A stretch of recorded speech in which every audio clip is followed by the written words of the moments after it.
U.S. Navy's two Arleigh Burke-class destroyers, the USS McFaul and the USS Gonzalez, have passed through to the Strait of Hormuz. Islamic Revolutionary Guard Corps Navy, IRGCN, which is responsible for Iran's coastal defense and operations in the Strait of Hormuz, didn't challenge the transit. Tensions between Washington and Tehran have simmered and now seem to be reaching the inflection point. U.S. military is building its presence in the Middle East. USS Abraham Lincoln Aircraft Carrier Strike Group, B-52H Stratofortress bombers, Patriot air defense, and USS Arlington are moving into the region, citing undisclosed threats from Iran. Senior Iranian Revolutionary Guard commander had earlier said that the United States military presence in the Gulf is a target and opportunity, but it's always easier said than done. In this video, Defense Updates analyzes why Iran did nothing as USS McFaul and USS Gonzalez sailed through the Strait of Hormuz. Let's get into the details. This video is sponsored by War Thunder. If you are, like us, fascinated by military vehicles and technology, I recommend you give War Thunder a try. It's a military vehicle combat game which you can download and play for free on PC, PlayStation 4, and Xbox One with cross-platform support. It has a huge variety of more than 1,200 playable aircraft, tanks, helicopters, and ships from the 1930s to the 1990s, which you can take to battle on land, in the air, and at sea on more than 80 theaters of war. War Thunder's been kind enough to offer all Defense Updates viewers a special bonus, which will grant you a free premium tank or aircraft and 3 days of premium account time for registering using our link in the description below. So take the plunge and join more than 20 million players from around the world. USS McFaul DDG-74 and the USS Gonzalez DDG-66 are Arleigh Burke-class guided missile destroyers of the U.S. Navy. Arleigh Burke-class warships were designed as multi-mission destroyers capable of anti-aircraft warfare (AAW), anti-submarine warfare (ASW), and anti-surface warfare (ASUW). The class is named for Admiral Arleigh Burke, who was an American destroyer officer in World War II and went to be Chief of Naval Operations. U.S. Navy has 66 Arleigh Burke-class warships in active service. USS McFaul is named for U.S. Navy SEAL Chief Petty Officer Donald L. McFaul. It was built in Ingalls Shipbuilding in Pascagoula, Mississippi, and was commissioned on the 25th of April, 1998. USS Gonzalez was named after Sergeant Alfredo Cantu Gonzalez, a Medal of Honor recipient in the Vietnam War. It was built by Bath Iron Works, Bath, Maine, and was commissioned on the 12th of October, 1996.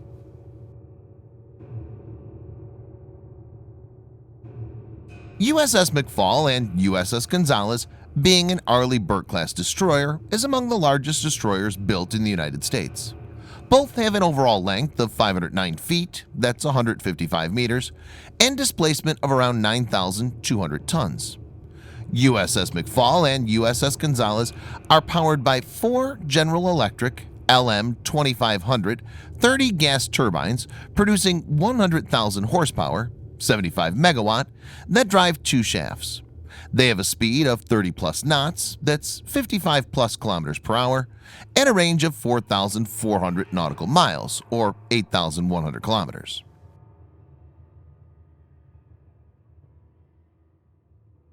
The Arleigh Burke class of guided missile destroyers, DDGs, is the United States Navy's first class of destroyers built around the Aegis combat system. The Aegis Ballistic Missile Defense System is a United States Department of Defense Missile Defense Agency program developed to provide missile defense against short to intermediate range ballistic missiles. Aegis BMD is designed to intercept ballistic missiles post-boost phase and prior to re-entry. It enables USS McFaul and USS Gonzalez to shoot down enemy ballistic missiles by expanding the Aegis combat system with the addition of the Spy1 Radar and standard missile technologies.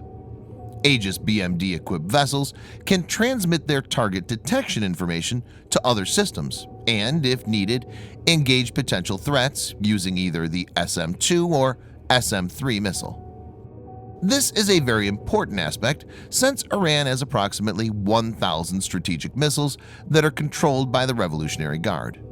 It consists of 300 short-range ballistic missiles, including Iranian-made Shahab-1 Scud-B, Shahab-2 Scud-C, as well as Tandar-69 CSS-8. The heart of the Aegis systems on board the USS McFaul and USS Gonzalez is the Spy1 Radar. It's an advanced automatic detect and track multifunctional phased array radar. This high-powered 4-megawatt radar is able to perform search, track, and missile guidance functions simultaneously with a capability of over 100 targets. A conventional mechanically rotating radar sees a target when the radar beam strikes that target once during each 360-degree rotation of the antenna. A separate tracking radar is then required to engage each target. By contrast, the computer-controlled Spy1D phased array radar of the Aegis system brings these functions together within one system. The phased array can concentrate energy where it's needed. The operator can boost the range and resolution in a particular direction without blinding the ship to threats from another side. The 4 fixed arrays of SPY send out beams of electromagnetic energy in all directions simultaneously, continuously providing a search and tracking capability for hundreds of targets at the same time. The Iranian Air Force possesses more than 300 combat-capable aircraft, but all of them are either 3rd generation or 4th generation ones. MiG-29 is the most modern fighter, and Iran operates approximately only 25 of these. But none of these are stealthy. So basically, with Spy1 radar scanning the sky, there's no chance that Iran's Air Force will be able to initiate a surprise attack. USS McFaul and USS Gonzalez are very well equipped and are designed to be multi-weapons platforms and carry a lethal array of sophisticated weaponry. Each has in total 96 Mark 41 vertical launch system (VLS) divided into 2 blocks of 32 and 64 cells. These can be configured with the combination of the following weapons based on the mission.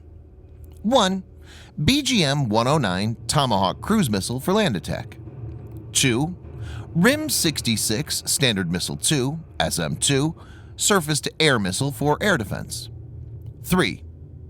RIM-161 Standard Missile 3 SM-3 for Aegis ballistic missile defense. 4. RIM-174 Standard ERAM Standard Missile 6 SM-6, which is a multi-role missile that can intercept incoming anti-ship missiles, act as ballistic missile defense, and also function as a high-speed anti-ship missile. 5. Each VLS cell can also be quad-packed with RIM-162 Evolved Sea Sparrow missiles ESSM. The ESSM is designed to protect ships from attacking missiles and aircraft. Each warship also has 2 Mark 141 Harpoon missile launchers for anti-ship role. 2 Mark 32 triple torpedo tubes are present, launching Mark 46 or Mark 50 torpedoes. 2 MH-60R Seahawk LAMPS 3 helicopters are also present for anti-submarine warfare. Other than these, it's equipped with a long-range 5-inch naval gun. There are multiple short-range weapon systems, which include the Phalanx CIWS and M242 Bushmaster cannon. Iranian Navy is made up of small patrol vessels, some frigates, and few corvettes, apart from a modest submarines force. There are 6 frigates and 3 corvettes. The most powerful of these is the Sahand class that displaces around 2,000 tons. Iran has no warship that can match USS McFaul and USS Gonzalez. Iran's most potent submarine is the Russian diesel-electric Kilo class. Iran has 3 of these, but given that these are pretty old and have seen no major upgrades, the anti-submarine warfare capability of USS McFaul and USS Gonzalez will be enough to counter these. Iran's only chance against the duo is asymmetric warfare.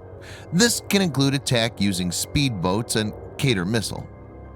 While the threat that small boats pose to major warships has been apparent for some time, the Pentagon's Millennium Challenge 2002 exercise brought the issue to mainstream attention. In that controversial exercise, small fast boats carrying suicide payloads inflicted heavy damage on U.S. naval forces. But the U.S. Navy has updated its strategy to counter these kind of attacks. The Qatar supersonic missile developed by Iran has a range of about 185 miles, or 300 kilometers. It's self-guided and can maneuver to lock onto a moving target. The missile is cheap, easy to launch, and can be deployed in swarms. But given that this is not hypersonic, there's a high probability that this will be intercepted by evolved Sea Sparrow missiles, ESSM. Overall, it can be said that the odds are very heavily stacked against Iran, and the combined weapons package of the two warships is enough to take a heavy toll on Iranian forces. This is probably the reason why Iran refrained from initiating any misadventure. Thanks for watching. Subscribe for more videos like this. Hit the like button if you find the video interesting, and kindly provide your feedback in the comment section. This will help us improve.